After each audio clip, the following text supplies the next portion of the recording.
discuss question paper of 2018. So there are some basic points which we are going to discuss, right? So the first topic is service encounter. What is the meaning of service encounter? Service encounter क्या होता है? Service encounter is basically interaction between the service provider and the consumer. यानी कि जो interaction service लेने के time पर हम सर्विस प्रोवाइडर से करते हैं, इंट्रैक्ट करते हैं, कंज्यूमर भी करता है और साथ साथ सर्विस जो प्रोवाइडर है वो भी जो इंट्रैक्ट करता है। और सर्विस प्रोवाइडर जरूरी नहीं है कि आपका पर्सन ही हो, बल्कि मशीनरी को भी हम सर्विस प्रोवाइडर में ही ले लेंगे। सो जो इंट्रैक्शन होता है that is known as service encounter. ठीक है, so what is the meaning of service encounter? इसको पहले थोड़ा सा लिख लो कि सर्विस इनकाउंटर का क्या मतलब होता है। लिखो, सर्विस इनकाउंटर हमेशा all the time every time basically occur होता है जब दो लोग जो सर्विस प्रोवाइडर है या दो बेसिकली एलिमेंट एक दूसरे से इंटरेक्ट करते हैं। ठीक है, सो पॉइंट इसमें लिखिए, a service encounter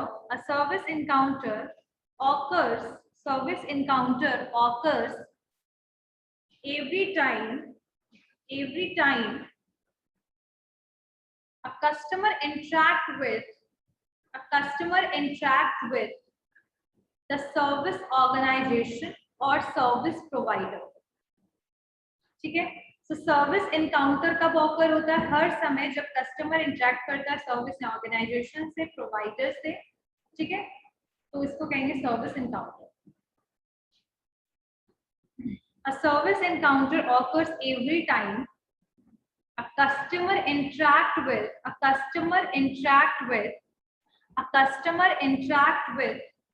the service organization or service provider ठीक है। So basically there are 3 type of service encounter. 3 तरीके का सर्विस एनकाउंटर होता है। कौन कौन टाइप है उसमें सर्विस एनकाउंटर में? सबसे पहला जो टाइप है सर्विस एनकाउंटर का that is remote encounter. Remote encounter में जहां पर आपका जो इनकाउंटर हो रहा है, जो इंटरेक्शन हो रहा है, वो विदाउट प्रेजेंट ऑफ पीपल, वहां मतलब यानी वहां कोई लोग प्रेजेंट नहीं होंगे, बट वहां पर एक इंटरेक्शन हो रहा है और सर्विस लिया जा रहा है। जैसे एटीएम है, तो we are taking the basically service from ATM, we are withdrawing the money, we are depositing the money, so that is also basically service encounter, but it is known as remote encounter. इसको हम remote encounter कहेंगे। So remote encounter क्या होता है, इसको लिखिए, remote encounter ये सारे टाइप्स में है। 3 तरीके का सर्विस एनकाउंटर होता है। ठीक है, रिमोट होगा, फोन एनकाउंटर और face to face encounter. Clear हो गई बात? तो पहला पॉइंट लिखिए, रिमोट एनकाउंटर। रिमोट एनकाउंटर क्या होता है, लिखिए, encounter can occur without any direct human contact. Encounter can occur without any direct human contact, यानी विदाउट ह्यूमन कॉन्टैक्ट जब इंटरेक्शन हो रहा है, is called as remote encounter. Encounter can occur without any direct human contact. चलिए, encounter can occur without any direct human contact is called as remote encounter. तो remote encounter कब होता है? जब कस्टमर का इंटरेक्शन किसी पर्सन से नहीं, मशीनरी से हो रहा है, लेकिन सर्विस उसको मिल रहा है ना। सो जैसे सच एज लिख सकते हो आप, like when a customer interact with a bank, interaction उसका किसी ऑर्गेनाइजेशन से हो रहा है, एक बैंक से हो रहा है, लेकिन वहां पर कोई पर्सन प्रेजेंट नहीं है, वहां पर एटीएम प्रेजेंट है। ठीक है, या फिर हम कोई मेल ऑर्डर वगैरह करते हैं जहां पर ऑर्गेनाइजेशन के थ्रू होता है, लेकिन we are using the mail for the interaction. So in short we can say जहां पर पर्सन की प्रेजेंस नहीं होती है, मशीनरी की प्रेजेंस होती है, टेक्नोलॉजी की प्रेजेंस होती है, उसको हम कहते हैं रिमोट एनकाउंटर। आ गई बात समझ में? रिमोट एनकाउंटर क्या होता है, क्लियर हो गया?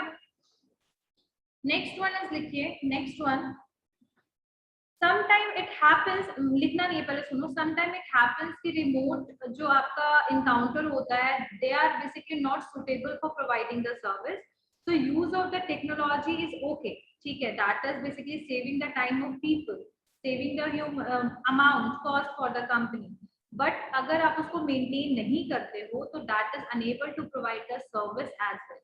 So in short we can say that जो मशीनरी वगैरह होना चाहिए वो अपग्रेडेड होना चाहिए, प्रॉपर टेक्नोलॉजी का यूटिलाइजेशन प्रॉपर होना चाहिए, मेल जो भी आप मेल से भेज रहे हैं कस्टमर्स को कुछ भी कोई भी इंफॉर्मेशन, तो वो मेल एक्टिव रहना चाहिए हमेशा, तो इस चीज का ध्यान रखिए.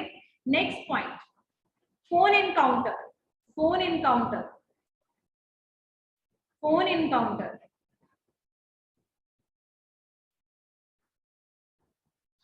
नाम से ही सजेस्ट कर रहा है फोन एनकाउंटर क्या होगा, फोन के थ्रू जो इंटरेक्शन हो रहा है, फोन के थ्रू जब हम कोई इंफॉर्मेशन प्रोवाइड कर रहे हैं कस्टमर को, ठीक है, तो इसमें लिखिए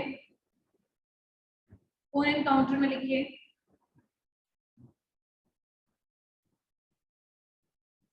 लिखो इसमें इन मेनी ऑर्गेनाइजेशन, और ये फोन इंटरेक्शन जो है ना ये मेजॉरिटी ऑफ ऑर्गेनाइजेशन यूज करती है कंप्लेन के लिए, प्रोडक्ट को सेल करने के लिए, ऑफर्स के लिए, सर्विसेज के लिए. इवन अगर आप वही मैंने जियो का कंप्लेन सेंटर में बात करना, तो फेस टू फेस इंटरेक्शन करने की जरूरत तो पड़ती नहीं, फोन पे यू कैन इंटरेक्ट, है ना. तो सबसे ज्यादा मोस्टली अगर कोई इनकाउंटर यूटिलाइज होता है तो that is the phone encounter, ठीक है. तो इसमें लिखिए in many organization the most frequent type of encounter, the most frequent type of encounter between a customer, in many organizations the most frequent type of encounter, most important type of encounter between a customer, between a customer and the firm, between the customer and the firm occurs over telephone, occurs over telephone is called as phone encounter. In many organizations, the most frequent type of encounter between a customer and the firm occurs over the telephone, occurs over the telephone, occurs over the telephone is called phone encounter, is called phone encounter. ठीक है, और ये form में आपके सब type के form हो सकते हैं, जैसे कि आपके बेसिकली कह सकते हैं कि आपके मैन्युफैक्चरिंग फॉर्म्स हो सकते हैं, सर्विस बिजनेस फॉर्म हो सकता है, जो ज्यादातर रिलाई करता है फोन पे एनकाउंटर्स के लिए, इंटरेक्शन के लिए, अपने वर्क को डन करने के लिए, ठीक है.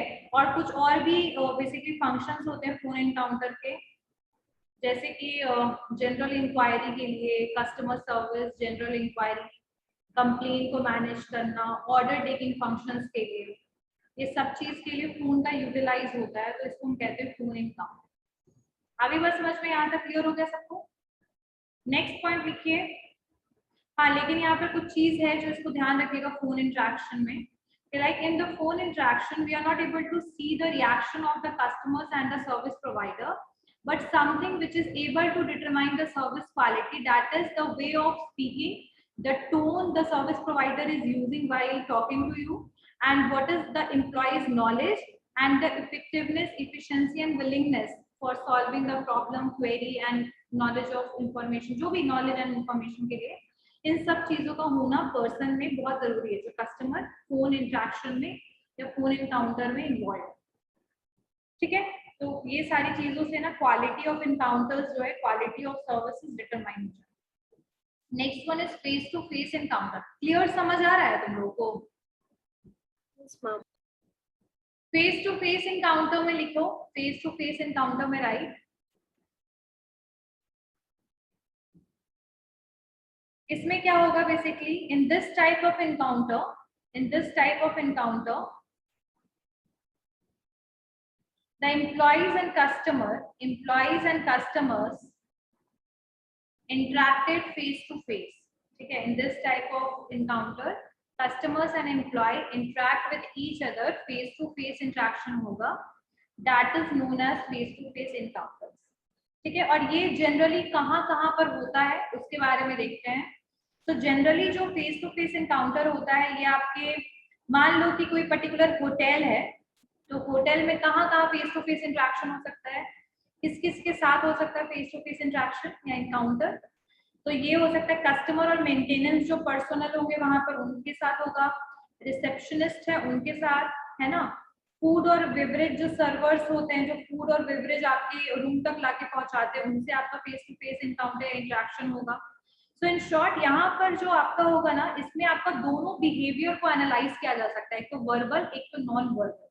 ठीक है, like the way you are giving the reactions that is even able to understand by the consumer that what kind of thing, मतलब क्या आप किस तरीके से सर्विस देना चाह रहे हो, लाइक आप कस्टमर को किस तरीके से सर्व करना चाह रहे हो। So in short we can say कि like both verbal and non verbal जो बिहेवियर होगा वो आपकी सर्विस क्वालिटी के डिटरमिनेंट में शामिल हो जाएगा। साथ साथ में जो टैंजिबल क्लूज वगैरह है वो भी, फिर जो एम्प्लॉयज का ड्रेसअप जो है वो भी, ये सारे के सारे आपके फेस टू फेस इंटरेक्शन में क्या होगा, मैटर करेगा सर्विस क्वालिटी के लिए। ठीक है, तो सर्विस क्वालिटी को डिटरमाइन करने के लिए जहाँ फोन वाले में क्या था कि फेस टू फेस इंटरेक्शन हो नहीं रहा था, तो टोन मैटर करता था, विलिंगनेस, एम्प्लॉय का नॉलेज। और यहाँ क्योंकि आप पर्सन को देख पा रहे हो जो आपको सर्विस दे रहा है, तो उसने कैसे खुद को ड्रेसअप कर रखा है, ठीक है, उसके अलावा वे ऑफ टॉकिंग क्या है, उसके एक्शंस और रिएक्शंस क्या है, वो सारी चीजें बेसिकली मैटर करेगा सर्विस क्वालिटी को डिटरमाइन करने। क्लियर हो गया, यहाँ तक समझ में आ गया? ठीक है, नेक्स्ट वन इज ये तो 3 टाइप के थे आपके, खत्म हो गया। शुभांगी बेटा एक काम करना, is the service sector is important to our economy. Service sector economy के लिए क्यों जरूरी है, तो शायद ये पॉइंट हम लोगों ने क्लास, ठीक है। सो आप देख सकते हो कि यहाँ पर आपके एम्प्लॉयमेंट के लिए जरूरी है सर्विस सेक्टर, ठीक है। उसके अलावा आपके नए नए जो सेक्टर्स अराइज हो रहे हैं, डिलीवरी सिस्टम्स नए स्टार्ट हो रहे हैं, trade, hotels, restaurants, financial institution वगैरह, जो डे बाय डे कंज्यूमर का डिमांड इंक्रीज हो रहा है, ठीक है। तो ये सारी वजह से these all are the basically, इसीलिए सर्विस सेक्टर इंपॉर्टेंट है, क्योंकि डे टू डे उसका डिमांड इंक्रीज हो रहा है, नए नए सेक्टर इंट्रोड्यूस हो रहे हैं, ठीक है, कंजप्शन लेवल कंज्यूमर्स का इंक्रीज हो रहा है, एम्प्लॉयमेंट अपॉर्चुनिटी इंक्रीज हो रहा है, ठीक है। सो इन सारी चीजों की वजह से, और ऊपर से 50 अभी तो 60% के अराउंड इसका जीडीपी में कंट्रीब्यूशन हो गया, यानी कि the service sectors are in the boom stage, कह सकते हैं, ये है रीजन। सो जीडीपी में इसका बहुत ज्यादा एक्सट्रीम कंट्रीब्यूशन है, ठीक है। डिमांड बहुत ज्यादा हाई है। तो ऐसे तो यहाँ पर एक नोट्स है गिवन, अगर तुम लोग बोलोगे तो इंक्रीज हो रहा है, कॉम्पिटिशन इंक्रीज हो रहा है, ठीक है। उसके अलावा जो शिफ्टमेंट हो रहा है बहुत ज्यादा, कहाँ से, एग्रीकल्चर से मैन्युफैक्चरिंग, मैन्युफैक्चरिंग से सर्विस, और दोनों सेक्टर के लिए, मतलब सर्विस सेक्टर जो है आपके, दोनों अदर सेक्टर्स जो है एग्रीकल्चर और साथ साथ मैन्युफैक्चरिंग, उसके लिए एज अ एंसिलरी और सपोर्टिव सेक्टर की तरह दैट इज वर्किंग। जितना ज्यादा मैन्युफैक्चरिंग सेक्टर इंक्रीज हो रहा है उतना ही ज्यादा सर्विस सेक्टर इंक्रीज हो रहा है, क्योंकि ट्रांसपोर्टेशन फैसिलिटी बढ़ रहा है, डिलीवरी फैसिलिटी बढ़ रहा है। जितना ज्यादा आपका बोल सकते हैं कि because of all these reason the service are increasing, या सर्विसेज बोल सकते हैं कि सर्विस सेक्टर इंपॉर्टेंट है इकोनॉमी के लिए। क्लियर हो गया यहाँ तक? ऐसे मैंने बहुत शॉर्टकट में आप लोगों को बता दिया। चलिए नेक्स्ट क्वेश्चन देखते हैं।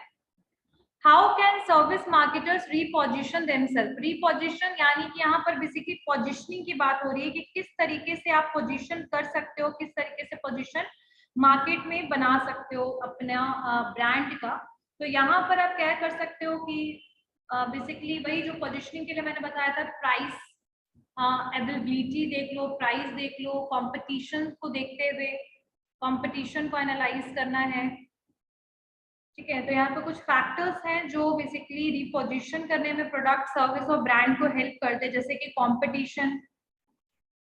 कंपटीशन हो गया इसका फैक्टर पहला, फिर मार्केटिंग एनवायरनमेंट हो गया, मार्केट एनवायरनमेंट आपका कैसा है, कंज्यूमर का ट्रेंड कैसा है, what is the taste preferences of the consumer, internal environment कैसा है, यानी कि what are the organizational strategy in your, basically organization में आपकी क्या स्ट्रैटेजी है, न्यू टेक्नोलॉजी कैसे आप अडॉप्ट कर रहे हो, इंट्रोडक्शन कैसे करते हो आप इनोवेटिव प्रोडक्ट का, ठीक है. So because of all these things, you can basically reposition yourself by doing the innovation work, by using the latest technology, by understanding the consumers needs and demand, or by analyzing the market environment and political जो भी आपके climate है उसको analyze करना, social forces जैसे social responsibility, sustainability को देखना, competition, कितने सारे नए कॉम्पिटिटर्स मार्केट में एंटर हो रहे हैं, इन सबको देखते हुए you have to make the distinct product and services to offer to consumer.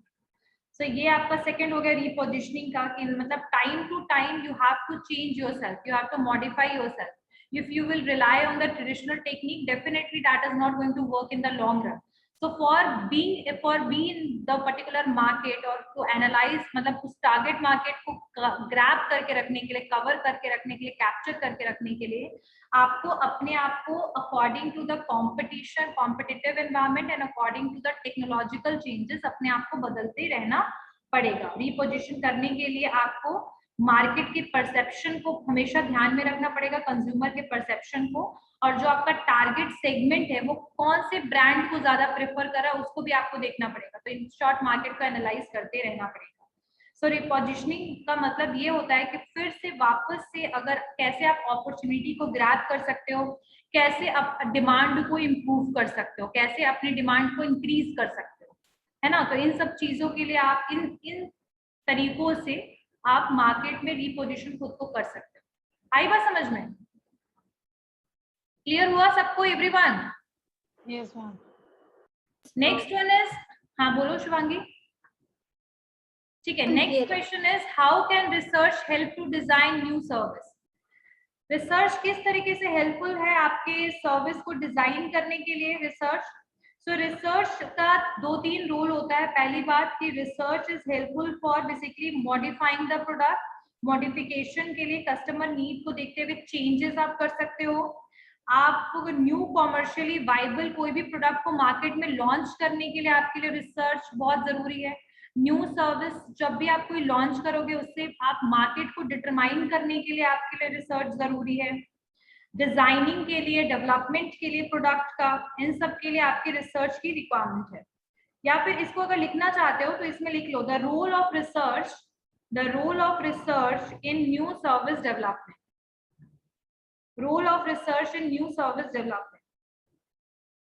Research का क्या बेसिकली काम है. यस तोशी? मैम क्वेश्चन तो ये कह रहा है ना कि आवाज नहीं आ रही है. मैम क्वेश्चन तो ये कह रहा है ना कि कैसे रिसर्च करेंगे. हाँ वही तो, हाउ कैन रिसर्च कैसे आपको नए डिजाइन, नए प्रोडक्ट बनाने में हेल्प कर सकता है. तो नए प्रोडक्ट बनाने के लिए पहले तो आइडिया जनरेट आप करोगे. तो आइडिया जनरेट करने में आपको रिसर्च हेल्प करेगा. जो मार्केट में जैसा ट्रेंड चलेगा उस हिसाब से सर्विस को प्रोवाइड करना है. So for the idea generation के लिए रिसर्च इज हेल्पफुल. सो एक बार आप जनरेट कर लीजिएगा आइडिया, कस्टमर को कैसे सेटिस्फाई करना है, कस्टमर कौन सी प्रोडक्ट को डिमांड कर रहा है, सर्विस को डिमांड कर रहा है, तो ये भी तो रिसर्च से पता चलेगा ना, कंज्यूमर बिहेवियर को एनालाइज करके और मार्केट रिसर्च करके. सो लिख लो इसमें द रोल ऑफ रिसर्च, यानी रिसर्च का क्या रोल हो सकता है आपके प्रोडक्ट को डेवलप करने में. What is the role of basically research for development the new services. तो पहला तो ये होगा ये कैसे कर सकते हो. तो ऑब्वियसली रिसर्च कैसे करोगे, लाइक मार्केट को एनालाइज करोगे, कंज्यूमर को एनालाइज करोगे, उनके डिमांड को देखोगे, डिजाइन करोगे प्रोडक्ट और सर्विस को, मार्केट में प्रोवाइड करोगे. उससे पहले आप प्री टेस्टिंग करोगे प्रोडक्ट या सर्विस को, कि पहले अपने इंटरनली मार्केट या इंटरनली कंपनी में बेसिकली टेस्ट करोगे. तो ये सारे पॉइंट्स आपके इसमें आ जाएंगे रिसर्च वाले. आई बात समझ में? पहला लिखिए इसमें the role of research in new service development में लिखो जनरेटिंग द आइडियाज को जनरेट करने में हेल्पफुल है. फॉर जनरेटिंग द आइडियाज, पहला point. Second, testing the concept test करने के लिए, एक्सपेरिमेंट्स के लिए रिसर्च की जरूरत पड़ेगी. टेस्ट द कंसेप्ट्स की सुटेबिलिटी आप चेक करोगे कि जो भी सर्विस आप बना रहे हो सुटेबल है कि नहीं कंज्यूमर के लिए. फिर साइज ऑफ अपॉर्चुनिटी और for determining the target customer. Target customer को डिटरमाइन करने के लिए, अपॉर्चुनिटी को बेसिकली देखने के लिए, साइज ऑफ अपॉर्चुनिटी के लिए।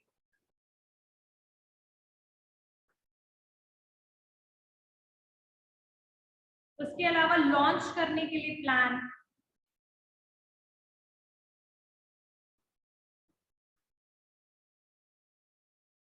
लॉन्च करने के लिए। उसके अलावा आप designing of the product and services, designing of the product and services, modification of the product and services,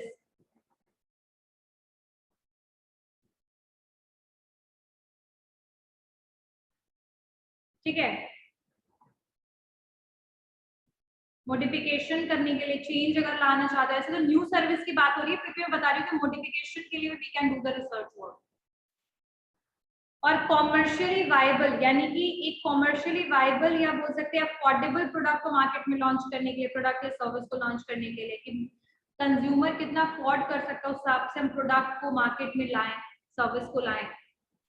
तो वायबिलिटी को देखने के लिए, बिजनेस प्रोसेस को इंप्रूव करने के लिए हम रिसर्च को यूज कर सकते हैं। एक्सपेंशन के लिए we can use the research.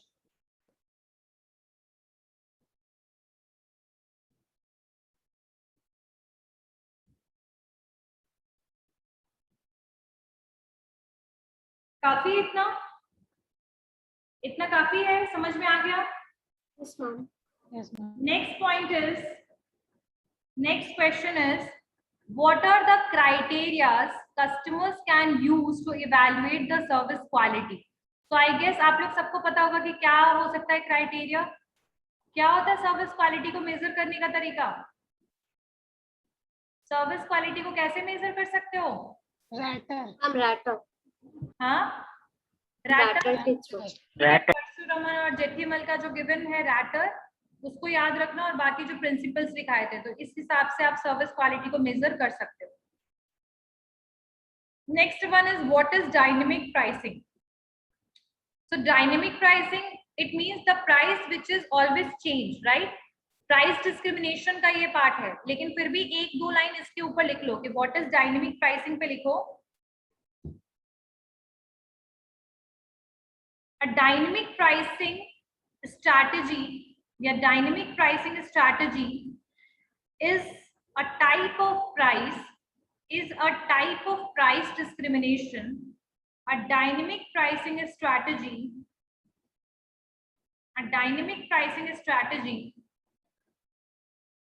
is a type of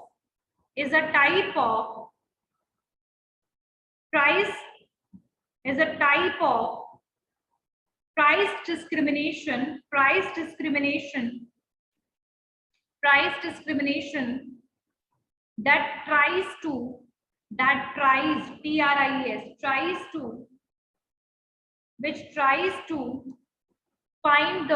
that tries to find the optimum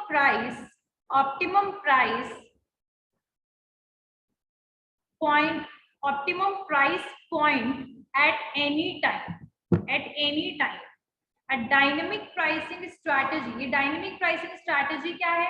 So dynamic pricing strategy is a type of price discrimination that tries to find the optimum price point at any time. यानी कि अलग अलग समय पे हम उस समय के हिसाब से, उस समय के कंडीशन एंड सिचुएशन को देखते हुए, कंपटीशन को देखते हुए अपने प्राइस को सेट करेंगे। डायनेमिक प्राइस का मतलब है जो प्राइस स्थिर ना रहे, वो बदलता रहे, चेंज होता रहे। जैसे कि अगर मैं बात करूं राजधानी की और फ्लाइट्स की टिकट की, the same thing is happening with that. अगर आपको 4 दिन के बाद ट्रैवल करना है, you have to pay the high amount for that, but if you want to travel after 1 month, then you have to pay less amount. So in short we can say in the case of the emergency और in the case जब आपको service की जरूरत immediate है, तो वहां पर आपको हाई प्राइस पे करना पड़ सकता है। अर्लियर राजधानी का प्राइस फिक्स था, but now days it become the dynamic pricing, इसमें आ गया है। ठीक है, सो डायनेमिक प्राइसिंग बेसिकली क्या है? प्राइस को चेंज करते रहना according to the demand and according to the competition. ठीक है, अकॉर्डिंग टू द रिक्वायरमेंट, यानी जितनी ज्यादा जरूरत होगी, तुरंत जरूरत होगी, उस चीज का कॉस्ट हाई पे करना पड़ सकता है। प्रोडक्ट के लिए एक और चीज, जब भी आप फोटोग्राफ्स की बात कर लो, जब अगर आपको इमरजेंसी में फोटोग्राफ्स की जरूरत होती है तो you have to pay the high amount for that, like for the emergency photographs you have to pay high amount, but if you will take those photographs after 1 week or 2-3 days you have to pay the less amount, or they will give, या फिर same amount में ज्यादा quantity में they will provide the photographs. True. So the all these things comes under the dynamic pricing because that is dependent upon the requirement, market का competition, ठीक है, and demand, यानी कई बार कुछ ऐसे भी प्रोडक्ट के प्राइस इंक्रीज इसलिए हो जाते हैं क्योंकि उसका डिमांड काफी ज्यादा हाई हो जाता है। जैसे ही प्रोडक्ट या सर्विस का डिमांड एक्सट्रीम हाई हो जाएगा, the cost of that service और product will be increase. True. तो डायनेमिक प्राइस क्या होता है, सबको क्लियर हो गया? What is the meaning of dynamic pricing? Okay, next question, what are the options for the service delivery? Service delivery के कौन कौन से ऑप्शंस होते हैं? This question is the important because I think ये एक बार और आ चुका है। लिखिए इसमें क्या होता है। Options for service delivery. Options for the service delivery. There are two type of site, multiple site and the single site. ठीक है, so यहाँ पर बेसिकली हमें इसी को देखना है, मल्टीपल साइट और जो सिंगल साइट है, कैसे हम सर्विस को डिलीवर करते हैं। ठीक है, जैसे एग्जाम्पल के लिए इसको एक याद रखना, जैसे कि अगर कोई कस्टमर है वो किसी सर्विस ऑर्गेनाइजेशन में जाता है, ठीक है, तो यहाँ पर सिंगल साइट क्या हो सकता है, जैसे थिएटर सिंगल साइट हो जाएगा, बार्बर शॉप जो हो जाएगा सिंगल साइट हो जाएगा, यानी उस एक ही पर्टिकुलर एरिया में हम बार बार जाते हैं बेसिकली। ठीक है, एक मिनट। तो आप ये चीज देख सकते हो कि अगर कोई सिंगल साइट का मतलब होता है कि एक ही जगह जिसकी अवेलेबिलिटी हो, जैसे अगर कोई बार्बर शॉप है तो एक ही जगह पे एक ही लोकेशन पे होगा और वहीं से वो सर्विस डिलीवर करेगा। True. Like if we have to go to the barber shop then we have to visit that place, customer को जाना पड़ेगा, है ना, सही बात है। Like the customer will go to that place to take the service, और delivery service का तभी पॉसिबल है जब आप उस शॉप पे प्रेजेंट रहते हो। क्लियर हो गई बात? तो इसको कहेंगे सिंगल साइट। सिंगल साइट का मतलब है कि जहां पर सर्विस आउटलेट जो है वो पर्टिकुलर उसी प्लेस पर प्रेजेंट रहेगा और वहां जाकर के हमें क्या लेना है, सर्विस लेना है। ठीक है, जैसे थिएटर हम जाते हैं तो थिएटर तो एक जगह पे ही स्थिर है ना, फिक्स्ड है वो, हम खुद जाते हैं थिएटर और वहां पर मूवीज देख के आते हैं। अब जैसे पीएनए मॉल में अगर आपका थिएटर है तो that is the single site, एक ही साइट पे वो प्रेजेंट और हम जाएंगे और वहां जाकर के मूवी देखेंगे। ठीक है, वहीं अगर हम मल्टीपल साइट्स की बात करें तो मल्टीपल साइट्स में आपका बस की सर्विस आ जाएगी, जो एक जगह पे नहीं रुकता है, वो अलग अलग जगह पे जाएगा। जैसे मान लीजिए अभी सीएनजी ग्रीन बस चल रही है पटना में, देखा होगा सब लोगों ने, कहीं पर वो एक लोकेशन पे तो प्रेजेंट नहीं होती है। अगर मुझे जैसे बस लेना है तो हो सकता है मैं आरपीएस मोड़ के पास खड़ी हूँ और I am taking the bus, सो वहां से भी मुझे बस मिल जाएगा। अगर मैं गोला रोड के पास खड़ी हूँ वहां से बस मिल जाएगा, अगर मैं बोरिंग रोड के पास खड़ी हूँ वहां से बस मिल जाएगा। So hair for service I can move to the different site. True. And even the service is provided in the multiple site, यानी अलग अलग जगह पे भी सर्विस ये दे रहे हैं, तो इसको हम कहेंगे multiple sites, that is known as multiple sites, जहां पर सर्विस देने की प्लेसेस एक से ज्यादा हो। क्लियर हो गई बात, समझ में आया? और यहाँ पर एक और चीज आएगा कि सिंगल साइट है, जैसे थिएटर है, बार्बर शॉप है, and we are visiting there, यानी कस्टमर जा रहा है और सर्विस ले रहा है, एक ये तरीका होगा। इसमें ऑपोजिट भी हो सकता है, लाइक लेकिन थिएटर वाले में पॉसिबल नहीं है, बट बार्बर वाले में पॉसिबल है कि like you can call them to give the delivery of services in your home. So like the home service delivery is also there in the single site, like where you have to call the service delivery person या service provider to visit your home to providing the service delivery. Clear हो गई बात? So some कह सकते हैं कि movable single site वाले, single site में नहीं आएगा, ये अलग मैं एक एग्जाम्पल दे रही हूँ इसका। ठीक है, और एक मल्टीपल साइट में आपका एक और आ सकता है फास्ट फूड चेन।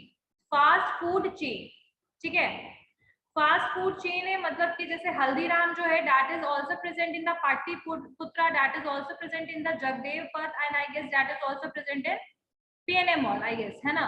तो इन सारी जगह पे इन ऑल दीज प्लेसेस अगर आप किसी भी जगह पे मतलब आपके पास ऑप्शंस हैं कि जरूरी नहीं कि आपको सिर्फ एक ही जगह से सर्विस ले सको, आप मल्टीपल एरिया से हल्दीराम की सर्विस ले सकते हो। So that will also come under the multiple site. तो जो आपका सर्विस डिलीवरी सिस्टम है वो दो तरीके से डिवाइड हम कर सकते हैं। देखो एक मिनट, शेयर स्क्रीन तो मैं कर ही नहीं सकती, आप ही कर पाओगे। एक मिनट स्टॉप करो। हाँ मैम इसमें तो एटीएम वगैरह भी आ जाएगा।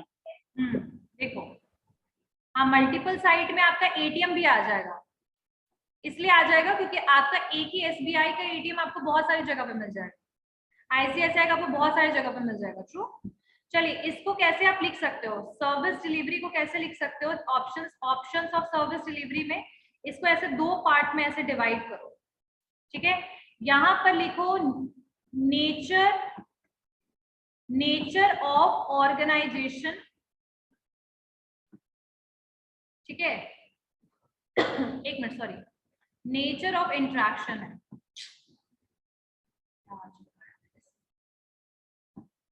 Nature of interaction. ठीक है, नेचर ऑफ इंटरेक्शन किसके बीच में हो रहा है, कस्टमर के बीच में और आपके सर्विस ऑर्गेनाइजेशन के बीच में। So nature of interaction between the customer and service organization, और यहाँ पर लिख लो सिंगल साइट और यहाँ लिख लो मल्टीपल साइट। तो सबसे पहला जो इंटरेक्शन का तरीका क्या है, तो जो पर्सन है कस्टमर जो है वो customer goes to service organization, customer goes to service organization, यानी कि दुकान में सर्विस ऑर्गेनाइजेशन में जब कस्टमर खुद जा रहा है सर्विस को लेने के लिए। तो ऐसे केस में सिंगल साइट कौन हो सकता है, आपका थिएटर हो सकता है, बार्बर शॉप हो सकता है, जहां पर एक ही जगह पे ये वाली फैसिलिटी, पीएनए मॉल में कौन सा है, सिनेपोलिस है, तो Cinepolis that is only present in one place that is PNA mall, so that is single site. Clear हो गया। The next one is the barber shop. तो बार्बर शॉप मान लीजिए एग्जाम्पल के लिए बार्बर शॉप है जो आपके आसपास का कोई स्टोर है या शॉप है या कोई भी है, तो वो बस सिंगल होगा।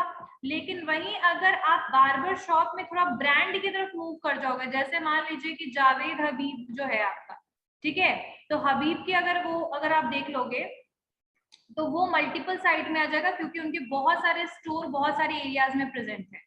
क्लियर है। लेकिन आपका जो लोकल बार्बर शॉप है वो तो आपके घर के पास एक ही अवेलेबल है। मल्टीपल साइट में क्या हो जाएगा, जब कस्टमर जा रहा है सर्विस ऑर्गेनाइजेशन के पास, तो मल्टीपल साइट में क्या हो जाएगा कि भाई बस की सर्विस, तो बस सर्विस है जो आपको गोला रोड में भी मिल रहा है, आपको आरपीएस मोड़ में भी मिल रहा है, आपको बोरिंग रोड में भी मिल रहा है, आपको एग्जीबिशन रोड में भी मिल रहा है। ठीक है, तो यहाँ पर आपको बस की सुविधा इन सब जगह पे मिल रहा है, यानी मल्टीपल साइट्स का ऑप्शन है सर्विस को डिलीवर करने के लिए और सर्विस को लेने के लिए।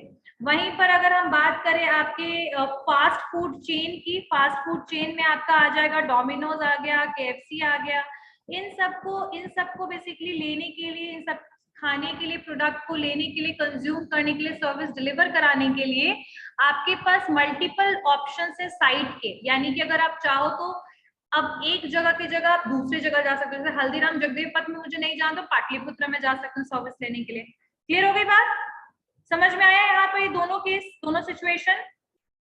नेक्स्ट पॉइंट इज, अब ये तो पहला सिचुएशन था जहां कस्टमर खुद जा रहा है सर्विस को लेने के लिए। अब दूसरा सिचुएशन क्या है, सेकेंड सिचुएशन क्या है, सर्विस ऑर्गेनाइजेशन खुद आ रहा है कस्टमर के पास, यानी service organization comes to customer, ठीक है, कम्स टू कस्टमर। एक मिनट, ठीक है, यहाँ पर सेकेंड सिचुएशन जहां सर्विस कस्टमर जो है, सर्विस प्रोवाइडर जो है कस्टमर के पास खुद से आ रहा है सर्विस देने के लिए, जो मैं आपको थोड़ी देर पहले एक्सप्लेन कर रही थी। तब इसमें कौन कौन से हो सकते हैं, पहली बात तो इसमें बार्बर भी हो सकता है, ठीक है, इसमें आपके हाउस पेंटर हो सकते हैं, हाउस पेंटर। अब हाउस पेंटर क्यों हो सकते हैं उसका मैं एक रीजन बताती हूँ। हाउस, देखो एक ना सर्विस क्या होता है जो पर्सन के ऊपर दिया जाता है, यानी पर्सन को सर्विस दिया जा रहा है, जैसे उसके बाल कट रहे हैं तो पर्सन है वो, तो पर्सन जो है वो बार्बर के शॉप पे भी जा सकता है, वो बार्बर उस पर्सन के यहाँ भी आ सकता है। लेकिन जब हम सिर्फ लोकेशन और एसेट्स की बात करेंगे तो बार्बर का शॉप जो है वो पूरा शॉप उठ करके किसी के घर तो नहीं आएगा, तो सर्विस वहीं ले सकते हैं हम। लेकिन जो हाउस पेंटिंग है, अब ऐसे सिचुएशन में हाउस को लेकर के थोड़ी जाएंगे पेंटर के पास, उसको तो खुद ही बुलाना पड़ेगा ना। कंपलसरी सर्विस हो गया जो घर पे ही आके प्रोवाइड किया जा सकता है। तो हाउस पेंटिंग जो है जहां पर सर्विस ऑर्गेनाइजेशन को खुद से आना पड़ेगा आपके यहाँ पर सर्विस देने के लिए, ठीक है। Mobile car wash, mobile car wash का मतलब क्या है कि जो आपके घर में आ जाएगा और आपको कार वॉश की सुविधा देगा। सो मोबाइल कार वॉश हो गया। तो ये सिंगल साइट हुआ क्योंकि ये आपके घर पे एक पर्टिकुलर साइट पे आपको एक लोकेशन भेजना पड़ेगा जहां पर ये अवेलेबल होगा, यानी कि आप मल्टीपल ऑप्शन नहीं दे सकते कि आप यहाँ आके दे दीजिए, यहाँ सर्विस दे दीजिए, यहाँ सर्विस दे दीजिए। No, you have to provide the address and there they are going to come for providing the service. तो that is known as single site, यानी कौन से एक जगह पे ही हम सर्विस दे सकते हैं, ठीक है, सर्विस डिलीवर कर सकते हैं। वहीं पर अगर हम दूसरा पॉइंट देखें मल्टीपल साइट, तो मेल डिलीवरी, मेल डिलीवरी का मतलब ये हुआ कि अगर आपको मान लीजिए कि कोई डिलीवर करना है, मेल डिलीवर करना है तो आप मल्टीपल साइट पे कर सकते हो। कुरियर डिलीवर करना है तो अगर आपने एड्रेस नहीं दिया तो मल्टीपल एड्रेस पे आप बेसिकली दूसरे एड्रेस पे मंगवा सकते हो, तो मल्टीपल साइट हो गया, ठीक है। नेक्स्ट है आपका थर्ड पॉइंट, जहां कस्टमर और सर्विस जो है ऑर्गेनाइजेशन के साथ ट्रांजैक्ट कर रहा है एट आर्म्स लेंथ, यानी मेल और इलेक्ट्रॉनिक कम्युनिकेशन हो रहा है, जहां पर अकॉर्डिंग टू द फिजिकल या फिर प्रेजेंस की बात नहीं हो रही, जहां पर इंटरेक्शन कस्टमर के बीच में और ऑर्गेनाइजेशन के बीच में किसके थ्रू हो रहा है, आपके इलेक्ट्रॉनिक कम्युनिकेशन हो रहा है, ठीक है। तो सबसे पहले सिंगल साइट में क्या होगा, सिंगल साइट में आपका क्रेडिट कार्ड कंपनी एक ही साइट से दे कैन ऑपरेट, ठीक है। लोकल टीवी स्टेशन, ये सब सिंगल साइट में आएगा। मल्टीपल में क्या आ जाएगा, ब्रॉडकास्ट नेटवर्क, टेलीफोन कंपनी, ठीक है, तो ये आ जाएगा आपका मल्टीपल साइट में। तो ये आपके तीन तरीके से, बेसिकली दो तरीके का साइट है, मल्टीपल और सिंगल, और इसमें तीन कंडीशन लगाए गए हैं। जब पर्सन खुद से सर्विस लेने जाएगा, जब सर्विस प्रोवाइडर खुद से सर्विस देने आएगा, या तो सर्विस प्रोवाइडर और सर्विस टेकर यानी कंज्यूमर जो दोनों इंटरेक्ट करेगा वो फेस टू फेस इंटरेक्ट ना करके वो बेसिकली इलेक्ट्रॉनिक और टेक्नोलॉजी और कम्युनिकेशन के थ्रू इंटरेक्ट करेगा। क्लियर हो गया सारे point? Now the next question is, एक minute, now the next question is, now next question, share कर single site.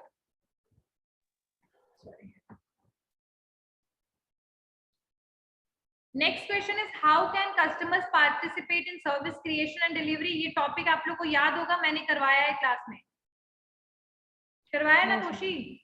Yes ma'am. Suggest ways to improve billing system at hotels. Hotel में billing system को हम कैसे improve कर सकते हैं?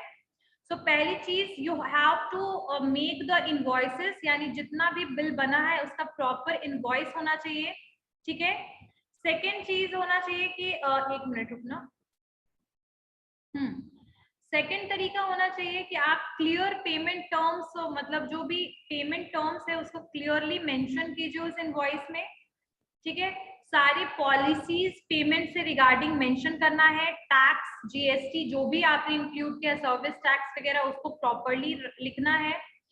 Invoices को थोड़ा इंप्रेसिव बनाना है कि क्लाइंट आपके प्रोफेशनलिज्म को प्रॉपर्ली जज कर पाए, ठीक है। कंप्लीट और रिलेवेंट इंफॉर्मेशन देना, यानी कि इनवॉइस में ऐसा कुछ भी ना हो जो आपने छोड़ दिया हो, आपने नहीं मेंशन किया हो। You have to write about each and everything. Transaction अगर कोई होटल में है तो उसने कितने दिन तक स्टे किया उसके बारे में इंफॉर्मेशन, टाइप ऑफ रूम के बारे में इंफॉर्मेशन, उसका कॉस्ट कितना है, डेज से multiply, every calculation should be there in that particular invoice, ठीक है। उसके अलावा आपका इनवॉइस जो है वो क्लाइंट को क्विकली और तुरंत प्रोवाइड कीजिए, दैट इज दैट पर्सन या दैट जो भी सर्विस लिया जिसने, अगर वो वहां पर प्रेजेंट है आपके काउंटर पे तो just provide the invoice quickly, ठीक है।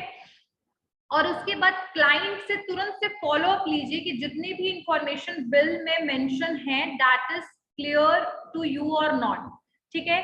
सो तुरंत से उनको विदाउट हेजिटेशन का या कुछ हेजिटेट करे वो ऐसा उनको वो ऐसा सिचुएशन नहीं होना चाहिए। Just try to convince them कि आप प्रॉपरली देखिए और उसके बाद फिर अगर कोई भी इंफॉर्मेशन गलत लग रहा है या रॉन्ग लग रहा है प्लीज तुरंत से बताइए। तो लाइक ये हो सकता है।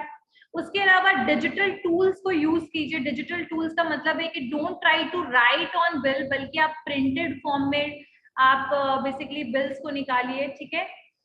हैंडी होना चाहिए। उसके अलावा ऑटोमेट मतलब वही ऑटोमेटिकली आपका इनवॉइस जो होना चाहिए ऑटोमेटिकली जनरेटेड होना चाहिए, जो आप टैली का यूज कर सकते हो। टैली के थ्रू आप इनवॉइस जनरेट कीजिए। बहुत सारे स्टोर टैली के थ्रू इनवॉइस बेसिकली प्रिंट करते हैं। तो in short we can say all these techniques are utilized for billing process. Clear हो गई बात सारी? प्रॉपरली टेक्नोलॉजिकल टूल्स को यूज कीजिए। Don't write on the bills. Impressive bill होना चाहिए। उसके अलावा बिल में सारे कैलकुलेशंस मेंशन होने चाहिए। बिल क्लियर फॉर्मेट में होना चाहिए। ब्लर नहीं होना चाहिए बिल, ठीक है। और कोशिश करना चाहिए कि रिटन फॉर्म में ना हो बल्कि प्रिंटेड फॉर्म में हो। और क्विकली प्रोवाइड कीजिए आप किसको, कस्टमर को, और बिल को एक प्रॉपरली इन्वेलप में प्रोवाइड कीजिए आप, ठीक है। तो all these techniques are use for improving the billing system. उसके अलावा प्रॉपर कैलकुलेशन होना चाहिए। ये सारी चीजें आप मेंशन कर सकते हो। Okay, what are the characteristic of the services? I think सबको ही पता है। Elements of service scape in the service environment. Elements भी आई थिंक करवा दिया मैंने क्लास में, करवा दिया है? एलिमेंट्स करवा दिया है ना क्लास में? तोशी, जितने भी पॉइंट्स करवाए सबको क्लियर हो गया ना? कुछ क्वेश्चंस और बाकी है, उसको नेक्स्ट क्लास में कवर कर लेंगे, ठीक है। सर्विस स्केप या किसी भी टॉपिक में पहली चीज करते हैं आप लोगों से नेक्स्ट क्लास में on Thursday. Anyone have any doubt whatever we discuss today?